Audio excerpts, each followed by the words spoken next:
All right, so in this lesson, we're going to be looking at what I call busy licks, basically adding more notes, and it's basically 16th note triplets. So, stuff like this, like.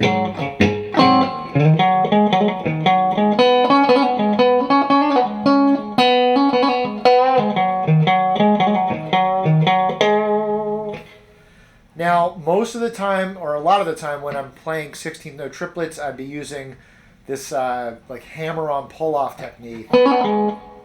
Okay, so it's pretty interesting because this is almost like a beginner technique. I remember starting out, on guitar, and I would learn the hammer-on, and then the pull-off, and then the hammer-on pull-off, and then pretty quickly after that, I realized I could do these little quick kind of hammer-on pull-offs and go to the next string. And it's kind of this, thing that I did very early on the guitar. Not very hard to do, but the weird thing is you're actually playing fast notes. You're actually playing 16th note triplets. So speed on the guitar is often a matter of perception. And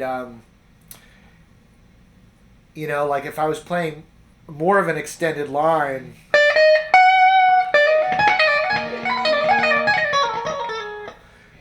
that's like, it sounds faster and flashier because I'm just playing more notes at that speed. But when you play this, it's still just as fast. You're just playing it only for half a beat, basically. So it ends up not sounding maybe not that fast. And it doesn't feel very hard because you only have to do it once. Okay. So, and really the purpose is not to be flashy.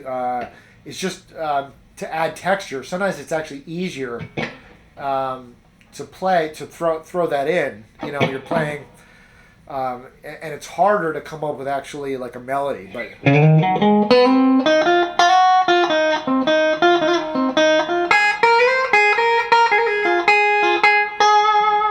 So you can throw those in pretty much anywhere. And again, the idea is not to create a sense of speed necessarily. It's more to just add a little bit of texture. And sometimes those little flourishes make it more rhythmic. Sometimes we think of playing fast. We associate that with overplaying, or if we try to play, or too many notes. It's going to just totally lose the groove. We're all kind of aware of that. But sometimes adding in these little triplets makes it more rhythmic. I've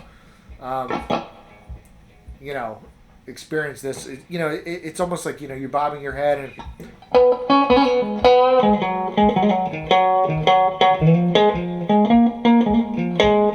There's a lot of swing to those...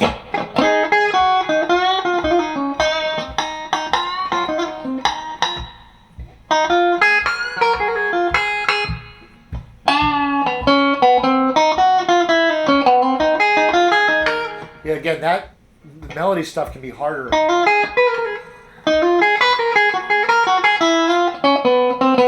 And throwing in those... Now, don't overdo it. Don't play every single bar. But you can just throw them in tastefully as you want. Now I want to explain the rhythm a little bit. Different people's brains work in different ways. Some people like to analyze things, like me, and I kind of want to understand what I'm doing. And then other guitarists don't over intellectualize it. They just kind of go by ear. Which, if you can do that, is great. I'm always stuck in analysis paralysis mode. So I just really want to understand what those rhythms are. So I'm going to explain that. If it doesn't help you, that's totally fine. You can just play them as your taste and as your ear want to do that. But for me, I want to fit it into this. When I'm playing this groove, I don't want to lose the groove. I don't want to be able to. So when I'm thinking about it, it's really like these 4 notes. It's it's 3 16th note triplets followed by 1 regular 8th note. So let me kind of break that down. So when we have our basic shuffle groove, 1 2 3 1 2 3. Every time I hit those 3 notes, it's a beat. Okay, so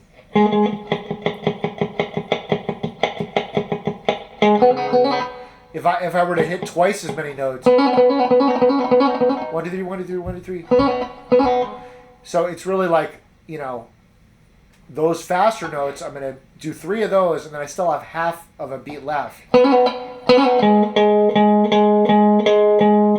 notice now I'm sort of back to a straight feel temporarily. 1 2 3 4.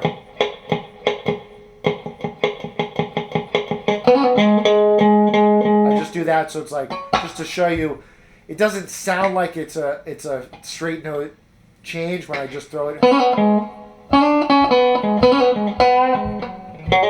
But it actually is that, you know, straight 8th note thing being kind of squeezed into the triplet feel. Okay, so I hope that made sense. So again, if I were to just divide up this beat, 1 2 3, or 1 and 2 and 3 and 4. Now you could play like that first. You could do a lot of rhythms where you're, you know, like even dividing up like in a more complicated way, like a 16th note and then your 3 triplets and another 16th.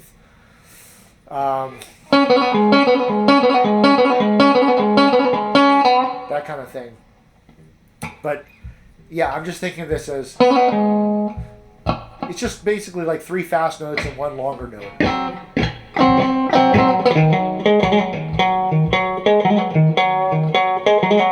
Just be aware that that longer note doesn't fit into the triplet. Once again, I'll just demonstrate when I'll play this, and then I'll keep that note going. So if I play this phrase, you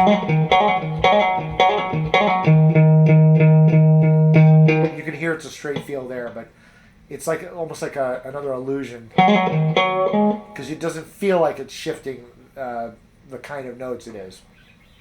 But all that gets squeezed into 1 beat, the fast triplet and then that 1 longer note.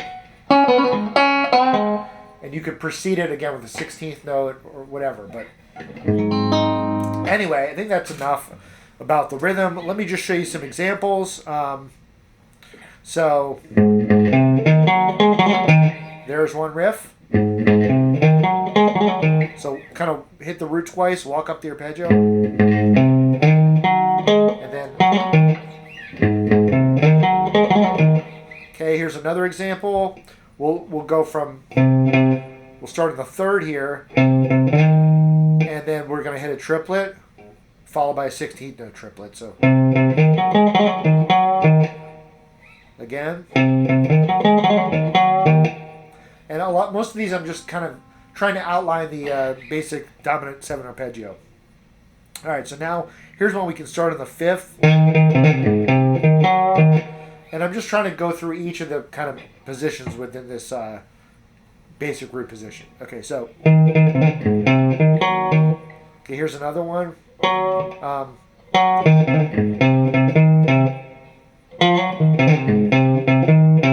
Slowly.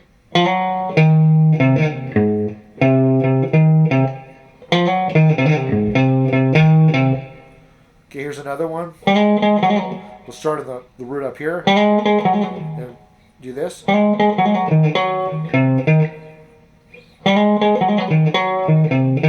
Now let's try one. We'll start up here on the 3rd.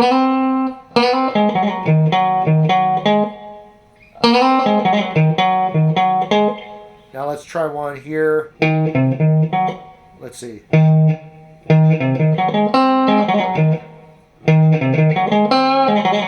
So some of these I'm just using, like on the slower part, I'm just using just the 8th and the 8th note triplet, like, and then sometimes I'm throwing in the full triplets. So you can combine both, you know, or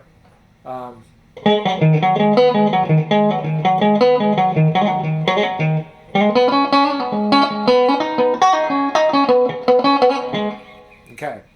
Let's keep going. How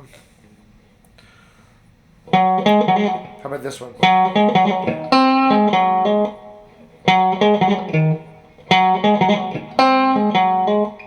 All right, let's try a couple more examples. So here I'm going to do my hammer-on pull-off on the B string.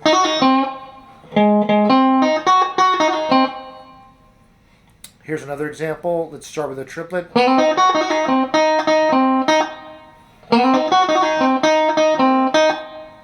Here's one where we can start on the fast part.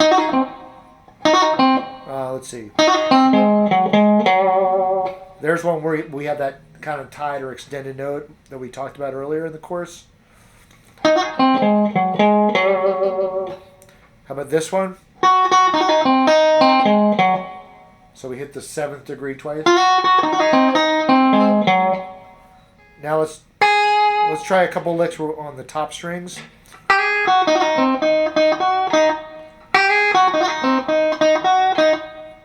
Or how about this one? So start with the triplet and then the fast triplet.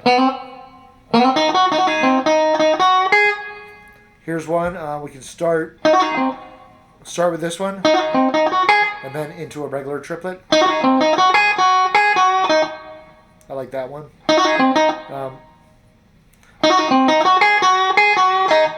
And here's one more.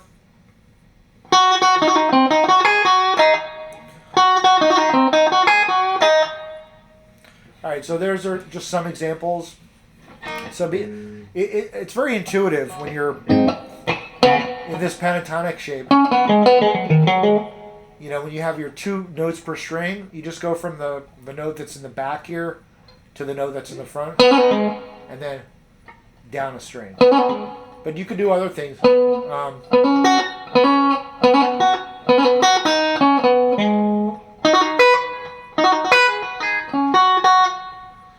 You could also do, you know, 3 notes a string just going down.